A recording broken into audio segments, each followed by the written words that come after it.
Give it a few seconds and we should be good. Hello and welcome to the first ever official Best of the Best show. I've done this before, I've done this multiple times. This is the first time it is actually official, and this will be the foreseeable future, the title of this series. It's very simple. It is essentially just me reviewing things that I've seen recently. I go out of my way to make sure that I only see the best, only the best, none of the rest. Bring it back to you and tell you if you should go out of your way in the same way I did to see these things. So it's pretty much light reviews, no spoilers. I go out of my way not to spoil anything. And as always, we have main events at the end, which means, yes, we will be reviewing the Batman. But at the end, I guarantee you 3 main events. Usually it's 2. These are guaranteed. You should stick around for these because they're curated, incredible things that I will show you. So here's the quick breakdown of the show today. Usually it'll be a tight, 13 minutes. This one will be extra long because it's the first episode, usually twice a week. So yeah, we're going to talk about the Batman. Not only are we going to talk about the movie, we're also going to talk about my recent, newest favorite Batman comic. Not favorite, but one of the good ones. Batman, the Dark Prince, charming. You will see some incredible art, which is what you saw at the beginning. So yeah, we're going to talk about that. We're going to talk about an incredible YouTube video. I rarely ever do this, but it has to be that good. So for me to talk about a YouTube video, it has to be the biggest possible deal. And, of course, Russians invading Ukraine, so I got something incredible to show you. The Fear Street trilogy, which has never been done before. I cannot wait to go into it because this is special. This is truly special. It's a trilogy of horror films that came out on Netflix. I will tell you why they are that special. I saw Blade for the first time in theaters. Incredibly fun. I cannot wait to tell you all about it, especially how it compares to the Batman. Finally, we're going to talk about a video game, Donkey Kong Country Tropical Freeze on the Switch. Incredible 2D platformer. A lot of people say it's the best of all time. That is a gigantic statement. Will I back that up? I cannot wait to let you know. So as you can see, that's the idea. Usually I talk about films, but in this case we have a film, comic book, a TV show, kind of, a video game, and a comic book and a YouTube video. Everything. Cannot wait.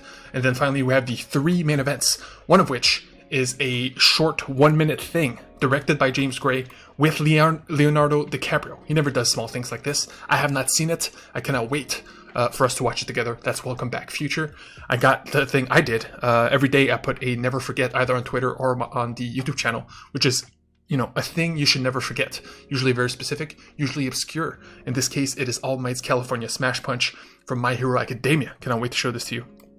Got some spoilers there, but trust me, it does not compute to what you will actually see. And finally, this is a weird one, but we're going to do the Rocket League Season 6 reveal. I have not opened this game. It is new today, literally 2 hours ago is when this went live. It goes animated. Animated things are my favorite things, period, in all media.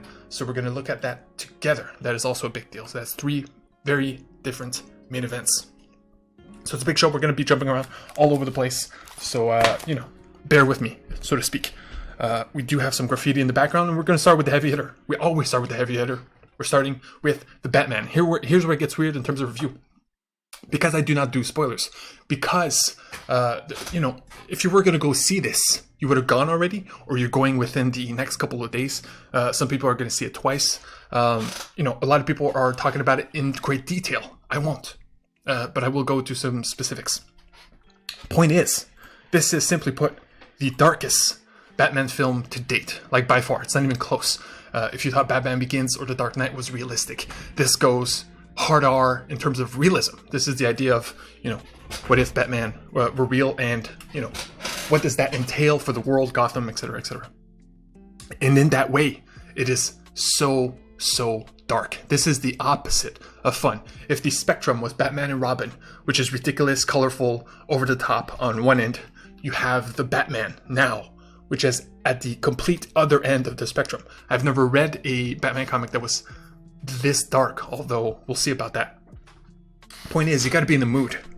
And even if you are in the mood, I will not go see it twice, which is a big thing. Because in my mind, it was like guaranteed I'm going to see it twice, regardless of how much I like it, because I really do like it a lot. But it does have issues.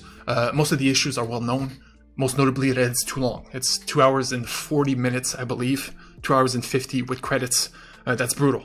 Some people say it's 3 hours, but it's shy of that. And if we're being honest, a lot of it could have been cut out, a lot of it could have been fixed, and there's other issues that hold it back. And people now because it's just came out and the hype is there, everybody's like, this is my favorite Batman film ever, or it's not as good as The Dark Knight. I will even go further as to say that it's not as good as The Dark Knight and Batman Begins, which I like way more than this. Simply put, the actors do not elevate this film. Any of them. It's not the best Penguin, it's not the best Riddler, it's not the best Catwoman, it's not the best Batman, and none of these elevate this film in the same way Heath Ledger elevated The Dark Knight, or even, the Ra's al Ghul stuff, the League of Shadows elevated Batman Begins. There's a true sense, especially if you're a hardcore Batman fan like I am, of deja vu with this film, where it's like bits and pieces of everything else. There is some original elements in there, but it does feel like you've seen a lot of it before. And the stuff you have seen before is sometimes better in that other thing. The best examples of which, and I hate to say this, is the Riddler. The Riddler I did not like. I did not like the performance, nor did I like the idea of, because he's pretty much the Joker. If we're being real here, it's very close, especially because he does these creepy videos, like live streams, so to speak, and they show this to the characters in the film. And literally in The Dark Knight, they did the exact same thing with the Joker, where he's interrogating the scene, and you don't see the Joker, you just see this guy tied up in a chair, and you can just hear Heath Ledger's incredible performance. And Paul Dano, no matter how good he gets, can never even come close. So they literally force this comparison to these other things that are just as loved, if not more so. And I respect this film more than I like it. I think I will end on that, to be honest. We might go into spoilers some other time, but I don't want to talk about this endlessly, because it is what it is. You know what I mean? You're in or you're out. If you are in, you will not be disappointed. If you're out, this will not change your mind. But yeah, it's must see. It's a low 9, high 8. It was hard for me to choose. But you were going with a 9 because that's how I felt when I came out. And some mods are extremely strong. So for that, it's must see if you're a Batman fan, you know what I mean? But that was always obvious. I just wanted to show a few things here about Batman. By the way, there is 29 animated Batman films. That is insane. I've seen like 25 of which, I've seen all the live action. I've read countless comic books. Here's the proof, baby. Right, in total, I've seen over 1,000 comic books, which is like this, right? So complete storylines, not just single issues. Batman, I literally searched and just blew my mind. I got 7 pages. 20 per page of Batman, just Batman. You know what I mean? It's pretty staggering when you think about it. When you think, everybody has a Batman phase. Everybody has read a Batman comic book if they consider themselves a fan. But I never thought it would be this many. And the latest of which, this I couldn't wait to show you guys, is Batman: The Dark Prince Charming, written and drawn by Enrico Marini, which I'm guessing is an Italian artist writer. Point is, if you look at the size, this is not only the literal biggest Batman book I've ever seen. It's like a landscape perspective. And just to show you the insane art, which I showed you at the beginning, 2 seconds, boom here, boom here. Okay, it looks like a painting. Literally every page is a true to life painting, and I would rarely say this, right? Because I got this at the library, if I'm being honest. But this is must buy. You would not be disappointed, because not only for its size, right, where literally every double spread is like a painting. Everything is immaculately drawn and incredible. The story is nothing special. It's stuff you've seen before. Joker, Catwoman, etc., etc. Nothing crazy, right? Nothing that will blow your mind. Here's a fun example. First of all, Joker, right on the right, kicks out this driver out of the truck. He comes out, literally gets run over by Catwoman on a motorbike. You know what I mean? So it's fun. It's fun. It's beautifully drawn. And I don't even need to go into the story because it is that simple. It's nothing crazy. But I just wanted to showcase, the size of it mostly. Uh-oh, that's bad. That's bad. Copyright on a full film right there. So yeah, that's the newest of which. And just real quick, if we do a quick rapid fire, 5 stars is by far, the best rating I can give a comic book. There's a bunch of them, of course. But usually Batman is defined by runs. Okay, a run on a comic book is literally a writer, and usually a writer-artist combo that are on it for years. Not only do you have to earn it, usually by writing smaller Batman books. But, you know, the longer you're on a Batman book, the more earned it is. You have to be a top tier writer to even have a chance at the character. And the biggest ones that are known are all that good. So you got Scott Snyder, which did The Court of Owls, which is one of the most read ones, period. Right? You got the latest of which is Tom King, which is a more psychological take right here. I'm Gotham. And again, it would take you, I mean, you could do it all in a week, right? But if you took your time, or hell, if you read it at the time they came out, it would take you years, if not months, to get through it all. So they're all fantastic. You know what I mean? If you look up best Batman runs, you will find things for you. And the last one I do have to point out is Batman and Robin by Peter Tomasi, which is my personal favorite, which is Damian Wayne. Damian Wayne is a killer. He is also Bruce Wayne's son. That is the ones I would recommend above them all. I just wanted to show you this, to show you that, yes, I come from a place of knowledge, but from a place of deep, deep love. And while I like the Batman, it feels like I've seen it before. Anyway, here we go, moving on. Usually I never go this long, but of course, if I'm passionate about the subject, I will go this long. Here we go. Going from Batman to absolute darkness. Okay, if we're being real, you know, Russia's invading Ukraine as I speak. It's a bad thing, you know. It's not a fun thing to talk about or explore. I do not watch news, right? So there's this channel called Bob and Bankrupt, who is a travel YouTuber, one of the best. Usually does European countries, but he goes everywhere. He's been to India, Cuba, you name it, and he's done this for years, for literal, like, you know, over 5 years. Always gets at least 1 million on every one of his videos. His latest might be his masterpiece. Not only is it his masterpiece, but it feels like it's all been leading up to this. He went out of his way to go to Ukraine before the invasion. He like knew it beforehand because of the news and whatever. And this is day 1 of the invasion. Day 1 or day 2, which is pretty crazy.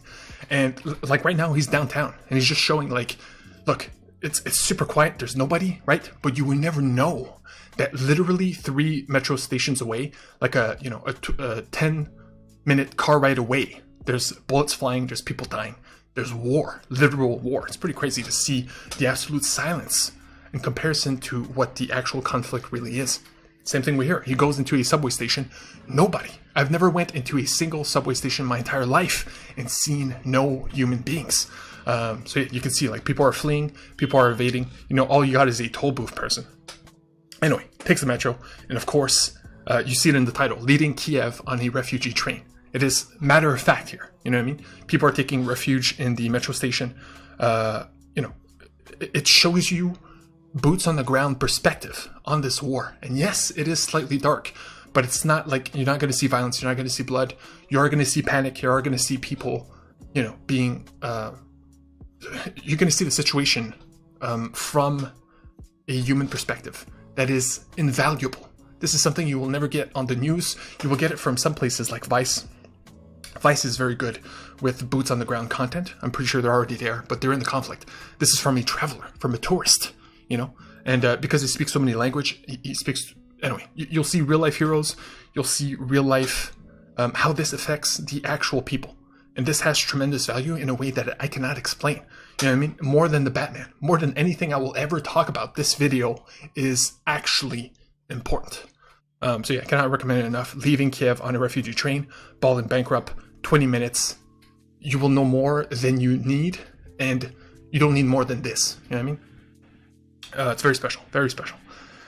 From that to horror. Best of the best, baby. You know what I mean? I wouldn't talk about a YouTube channel if it wasn't that important. Fear Street is extremely special. Okay, I cannot wait. I couldn't wait to talk about this. First of all, I'm late. You know what I mean? This came out in July last year. You know what I mean? They were separated by a week each. So every week you had a full 2-hour horror film. It's like one gigantic story.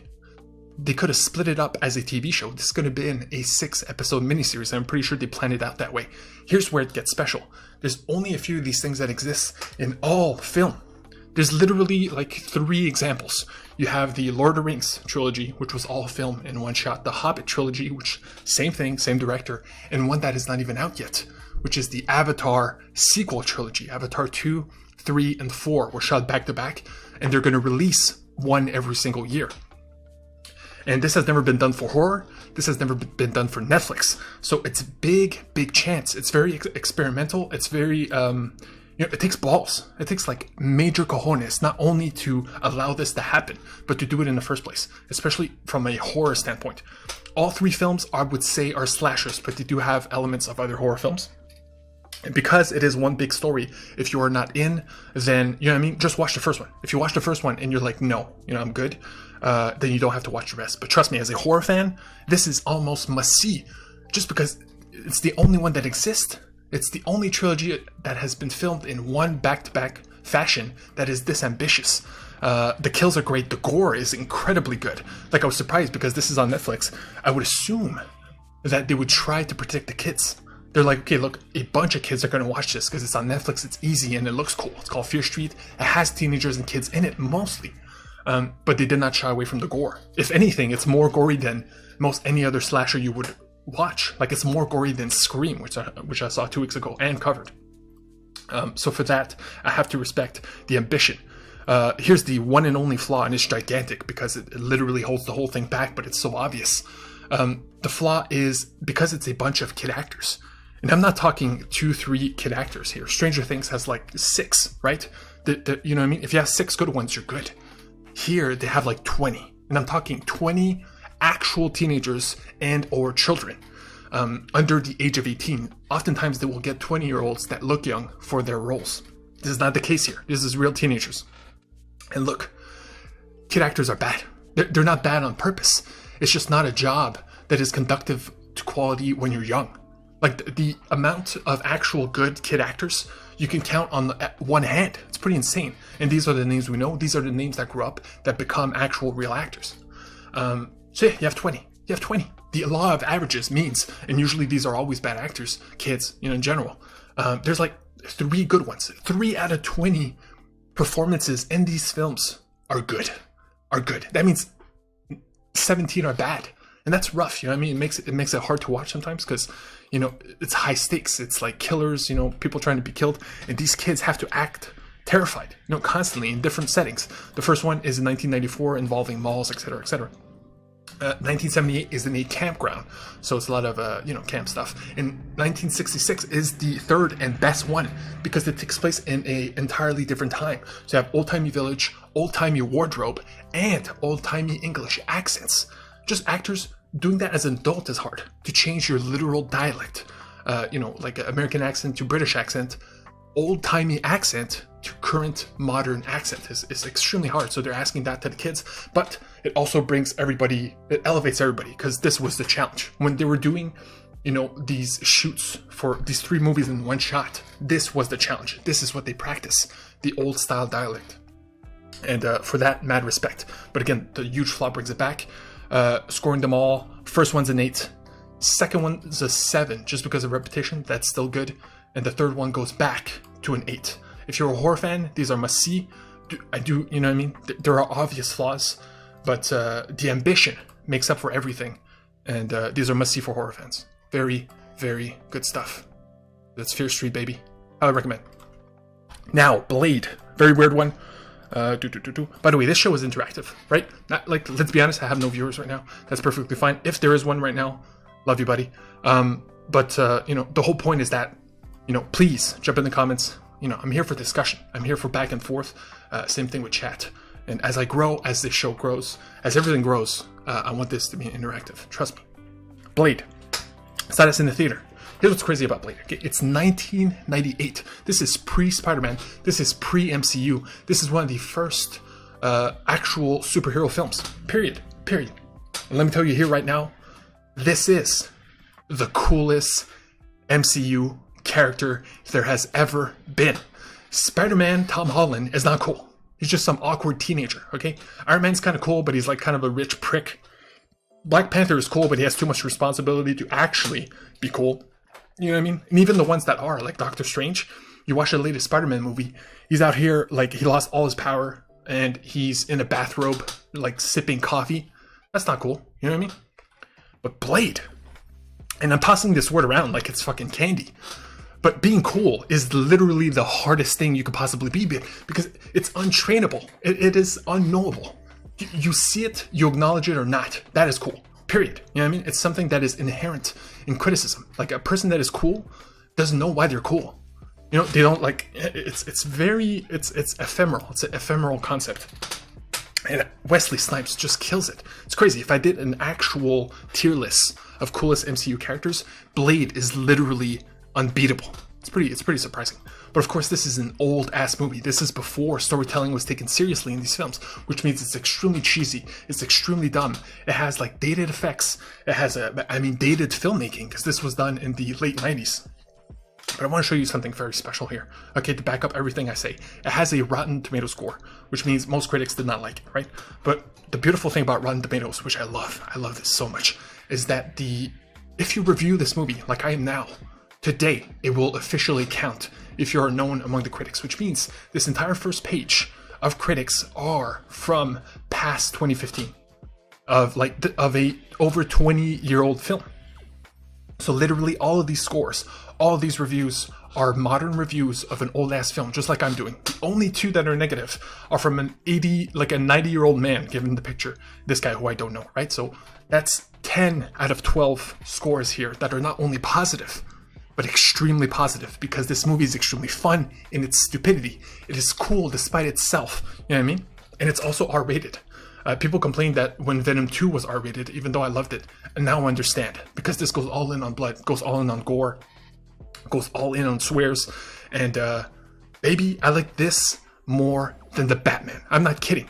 If you were to ask me, do you want to go see the Batman again in IMAX in the best seat possible, or Blade at home on a shitty TV, but you are allowed to, drink 2 beers and be in a good mood, I'll choose Blade every time. Every single time. And for me, it is a 9 out of 10. The obvious things that hold it back are its dated elements, the dated effects, the cheesiness, the dumbness of the plot, right? But I think that makes it better. That just makes it a fun movie.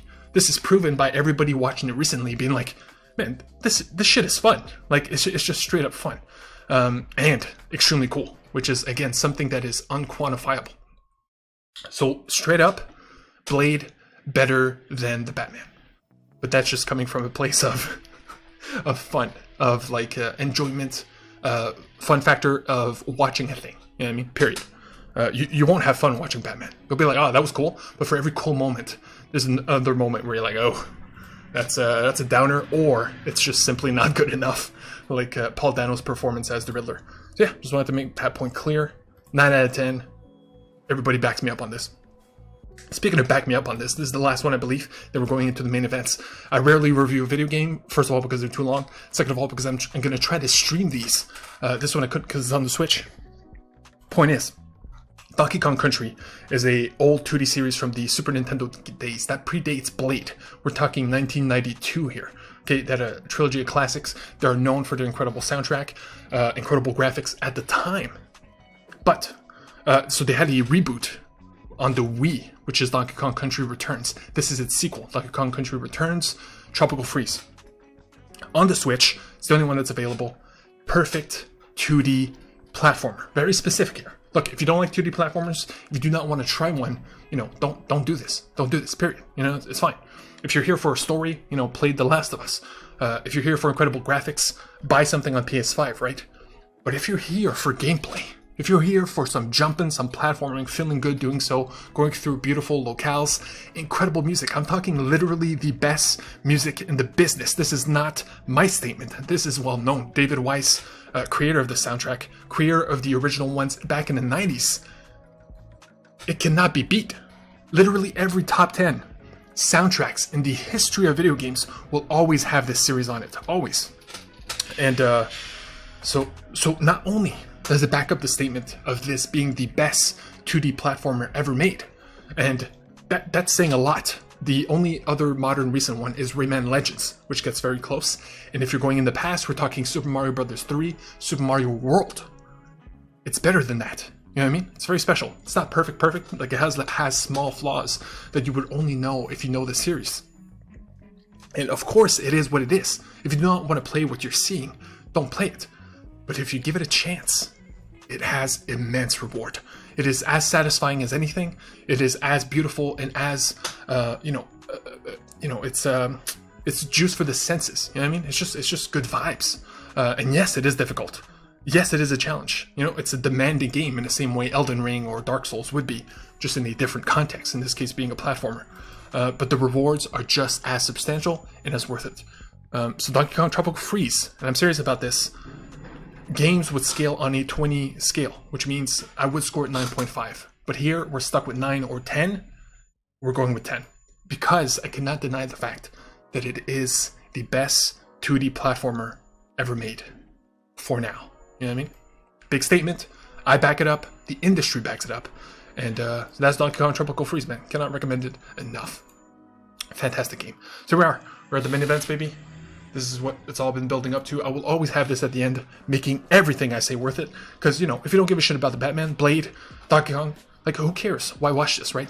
Because of this. I always have main events at the end. They're always special. Sometimes it's something I know that I'm sharing. Sometimes it's stuff that I haven't seen that we're doing together. And right now we have a mix of all three. So first of all, I will show you the one I did. Not I did, but I put up, which is from my Never Forget series. The plan now is every day a live stream, every day a Never Forget video, either on Twitter or on my main channel, Alex Stories, and 1 hour of prep, either on editing or the next show the next day. I'm taking this as seriously as anybody takes their job. Seriously, okay? And so this is the one I put up today in terms of Never Forget All Might's California Smash Punch. This is from My Hero Academia, which is not only my, possibly my favorite anime, not only of all time, but right now. But again, it's very tight. We're doing a battle very soon, a battle royale of anime, just to confirm that fact. So this is from the second movie, second of 3 movies. The third movie, by the way, came out in 2021. Number 1. It's number 1 out of over 100 films of that year. That's how good My Hero Academia is. It transcends its own TV show. It transcends the manga. It transcends film to literally be the best film of all the films I've seen that year. That is, anyway, it's crazy. This is just a clip from the second film, but I cannot put over My Hero Academia enough. If you thought Donkey Kong, Blade, or anything I talked about special, this is also in that conversation. So here we go.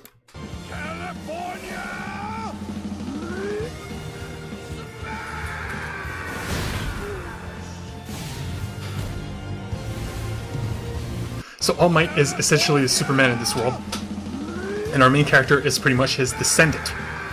This is just a badass punch, man. It's immaculately animated. You feel the power, and it's just fucking cool. You know what I mean? Look at this. Never forget this. It's a punch. That's it. It doesn't even matter in the context of the film. But send me a better punch. Show me a better punch. That's every day. Every day I got a clip like this. The longer ones are on Twitter because of copyright. The shorter ones will be on YouTube. And it sucks too, because in reality, that should be the opposite. The longer clips should be on YouTube because that's what it's made for. But because of copyright bullshit, like this one doesn't have copyright bullshit because it's 11 seconds. They don't care. You know what I mean? But if it was a minute and I give you more context, they would take it away from me. So that's where Twitter comes in. So give me a follow on Twitter. Alex Stories on Twitter. Every single time I do these, everything's here. You know what I mean? So you click here. Boom. Give me a follow. I will have longer clips on here. Like this one right here. 16 seconds. Right? From trolls. If I put this up, they would block me. Dude, did that guy's tattoo just talk? Hey, you just broke your vow of silence. You just broke your vow of silence. Wait, does that mean... This is what happens when you break your vow of silence. This is extremely specific, but I just want to show you as an example. And the next 2 main events are exciting because I have not seen this. So James Gray, director I respect, he did Ad Astra 2019. There are scenes from this I will, of course, feature. Not a good movie at all, but the best scenes of those films are so unforgettable. I must show them. Lost City of Z I really liked, and I'm like, what has he done recently? Look it up here. Welcome Back Future. Click on it. First thing I see is Leonardo DiCaprio's face. Leonardo DiCaprio doesn't put his face on anything. He only does film. So the fact that he did this short that is only a minute long, I'm like, what the hell is this? Found it on YouTube. I got lucky. This guy has 19 subs. He has less subs than me. That's not an insult. I only have like 23. Point is, you can find these things that are like, what? You know, well-respected director. Probably the biggest actor in the business doing a 1-minute thing nobody knows about. So we're doing it together. I'm guessing it's a car commercial, but if we're being real here, Leonardo DiCaprio is extremely hard on global warming. It's his main message. It's the one thing he's putting his back behind, other than, you know, banging young girls. But young ladies, 18 to 25, them's the rules. The point is, I don't think it's a car commercial just because of that fact. It would go against who he is. So here we go. Without further ado, apologies for the preamble, but I just wanted to show you how crazy, you can find weird things if you just go deep enough. Here we go. We stand at a junction, a crossroads between two futures. One that repeats the mistakes of the past, and one that we still have to write together. Oh, electric car. Not even American, by the way. I've never seen that logo.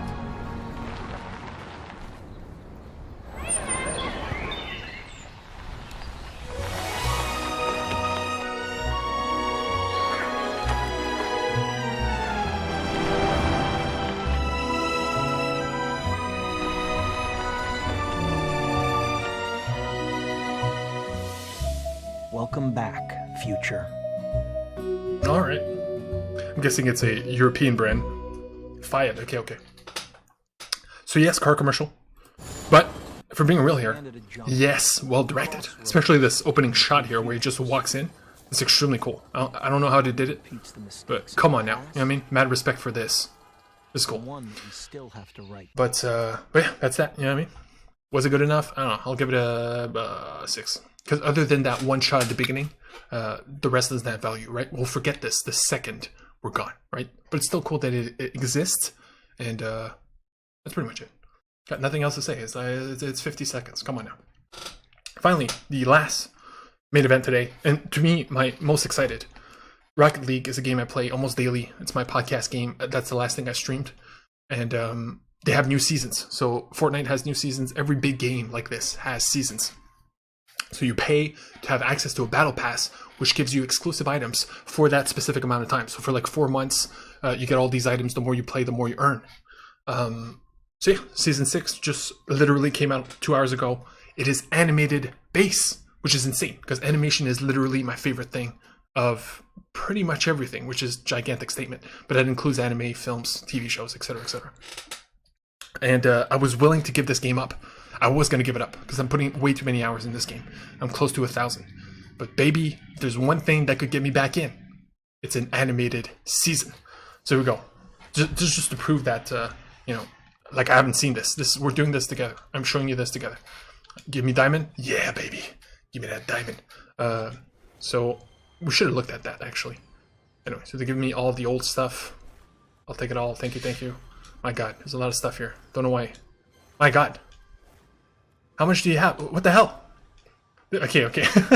I'll be honest with you. I thought for a second that it was never going to end. Anyway, here we go. Rocket Pass. This is it. This is why we're here. Okay, this is why this is the main event. Every single thing here is new to the game, and you have to earn them.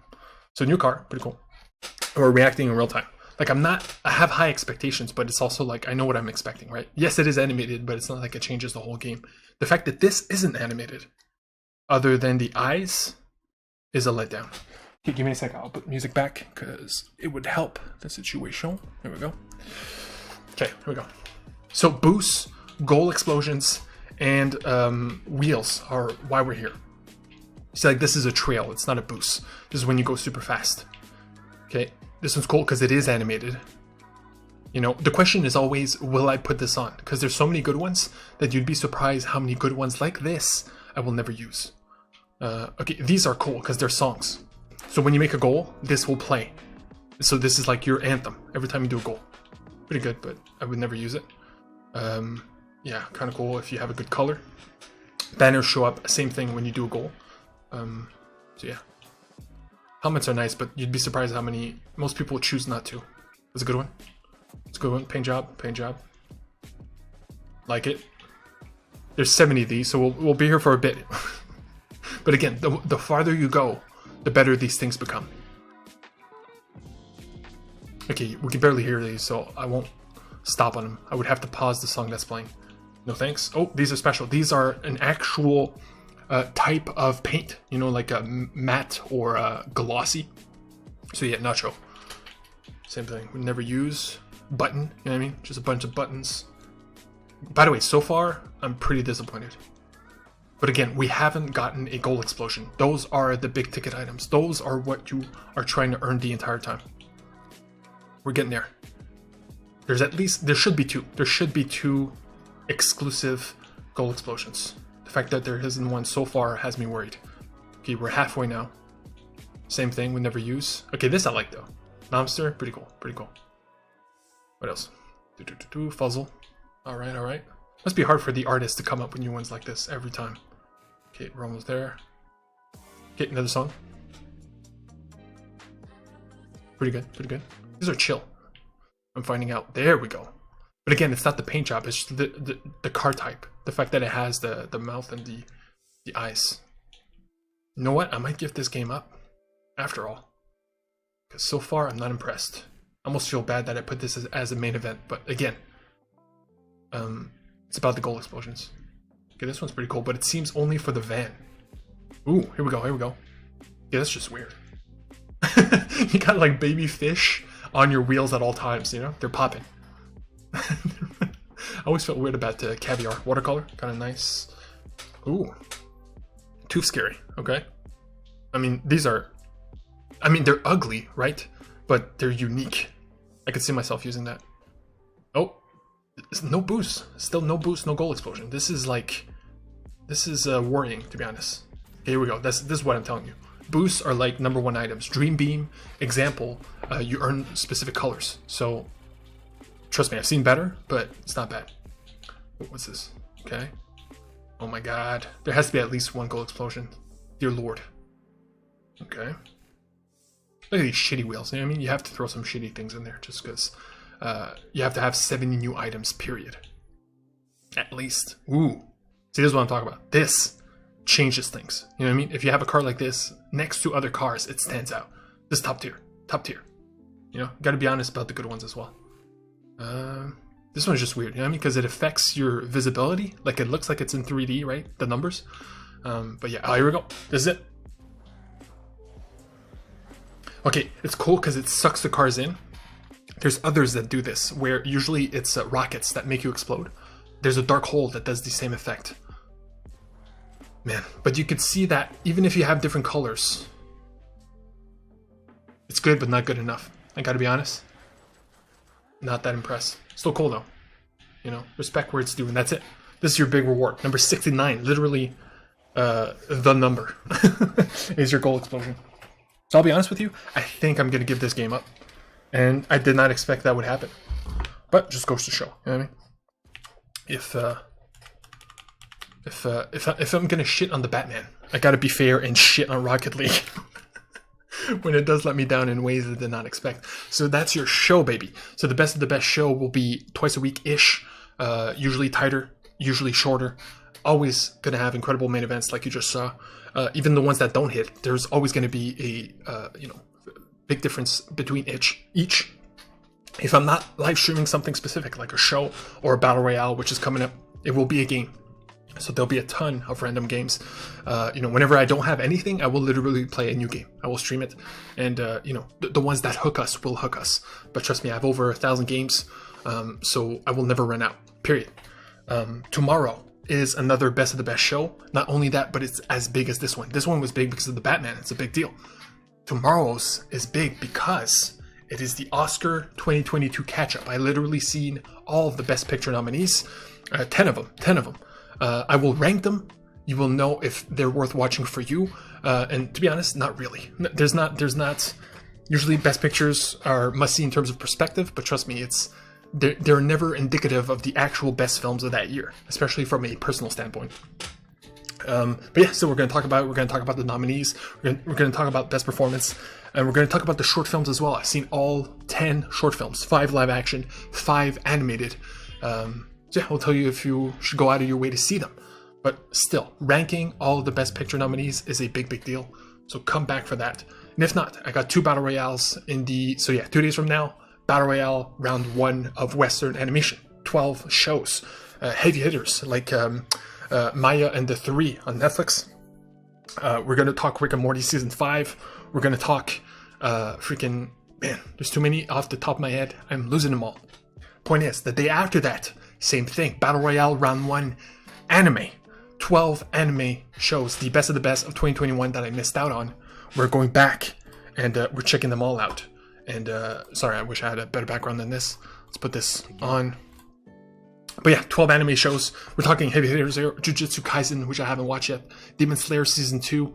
Freaking, you know, any anime that is being talked about right now. Usama Ranking, which is the Ranking of Kings, which is like the newest, biggest anime right now. To Your Eternity, which might be the piece of art anime. Like the one where, look, if you don't like fighting, but you like anime, this is the best one. You know what I mean? So all of these, I watched the first episode. 2 will be eliminated. 2 will be eliminated in the Western Battle Royale. 2 will be eliminated in the anime Battle Royale. This is high stakes. These are literally the best shows that exist on television, regardless of medium. So, you know, heavy hitters will fall. And trust me, that is the case, especially for the anime one.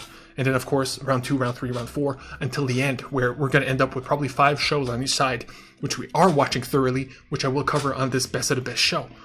So yeah, Battle Royale is just to, you know what I mean, we got to cut some heavy hitters. There's too many things to see, there's too many things to play, too many things to watch.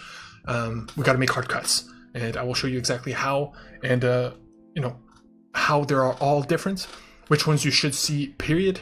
And, you know what I mean, you'll have a good breath of what you feel will be worth watching, regardless of if I continue to watch it or not. So stay tuned for that.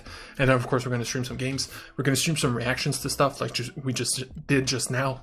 So yeah, big things coming, man. This will be the official beginning of me going all in. You know, I've done this for over a year now, this show. That was called Best of the Best. I would just, you know, put up the titles on screen and leave it at that. Like I told you, this is supposed to be interactive. I am supposed to go back and forth with chat. I will go back and forth in the comments. And this, as everything else I am doing, will continuously grow. So yeah, be part of the growth, be part of the change. I will always, only the best, none of the rest. I care deeply about what I watch and what I show you guys. You know what I mean? I never waste my time. I will never waste your time.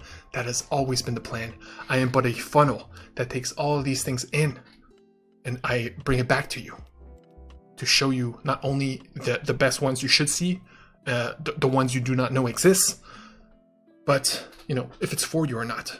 Like, that's the goal. That is literally my life's purpose.